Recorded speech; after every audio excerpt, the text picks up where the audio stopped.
একটা ধর্মীয় boarding school যেখানে নিয়ম ভাঙলে শাস্তি পেতে হয় সবাইকে।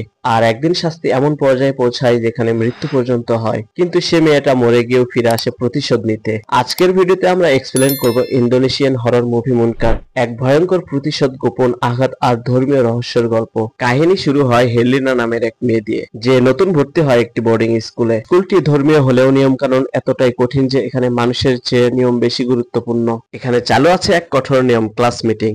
মানে যদি একজন ভুল করে তাহলে গোটা ক্লাস শাস্তি পায়। আর হেলিনা নতুন ছাত্রী হিসেবে নিয়মিত দেরি করে ক্লাসে আসে, ফলে পুরো ক্লাস বারবার শাস্তি পায়। ধীরে ধীরে সহপাঠীরা তার প্রতি বিরক্ত হয়ে ওঠে।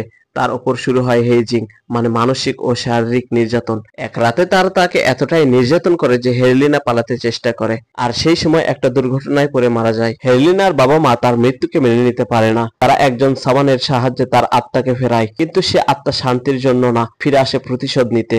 এরপর শুরু হয় স্কুলে একের পর এক ভৌতিক ঘটনা। এক একজন ছাত্রের উপর ভর করে অজানা এক শক্তি। কেউ পাগল হয়ে যাচ্ছে, কেউ নিখোঁজ, তো কেউ অদ্ভুত আচরণ করছে। সবাই বুঝতে পারে হেরলিনা ফিরে এসেছে, আর সে থামবে না যতক্ষণ না সব অপরাধীকে শাস্তি দেয়। এইসব ঘটনার মাঝে একমাত্র মেয়ে রানুম ছিল হেরলিনার পক্ষে। সে চায় হেরলিনার আত্মা শান্তি পাক, সে চায় এই প্রতিশোধ থামুক। রানুম আর সেই সামান মিলে চেষ্টা করে আত্মাকে মুক্তি দেওয়ার, কিন্তু শেষ দৃশ্যে দেখা যায় সবকিছু শেষ হলেও হেরলিনা এখনো পুরোপুরি চলে যায়নি। শেষ মুহূর্তে ক্যামেরা দেখায় সে আবার ফিরে এসেছে। এই মুভিটা শুধু একটা হরর ফিল্ম না, এখানে আছে অনেক গভীর বার্তা। স্কুলে বা প্রতিষ্ঠানে হেজিং কিভাবে কাউকে আত্মহত্যার দিকে ঠেলে দিতে পারে। সবসময় কাঁদা যায় না, ভেতরের কষ্ট একদিন বিস্ফোরণ ঘটায়। প্রতিশোধ কি শান্তি আনে, নাকি সেটা শুধু কষ্ট দীর্ঘায়িত করে? ইসলামে এক ফেরেশতা, যিনি কবরের প্রশ্ন করেন, সেই নামে এই মুভির নাম, যেন এক দুনিয়ার বিচার। মুনকার আমাদের চোখে আঙ্গুল দিয়ে দেখিয়ে দেয় কিভাবে সমাজের চাপে, নির্যাতনে আর সহানুভূতির অভাবে একটা প্রাণ শেষ হয়ে যায়, আর সেই আত্মা ফিরে এসে ন্যায় বিচার চায়। এই মুভির মাধ্যমে একটা প্রশ্ন তুলে ধরা হয়েছে, আমরা কি কখনো নিরীহ কাউকে অন্যায়ভাবে শাস্তি দিচ্ছি? যদি ভিডিওটি ভালো লেগে থাকে তাহলে একটা লাইক দিন,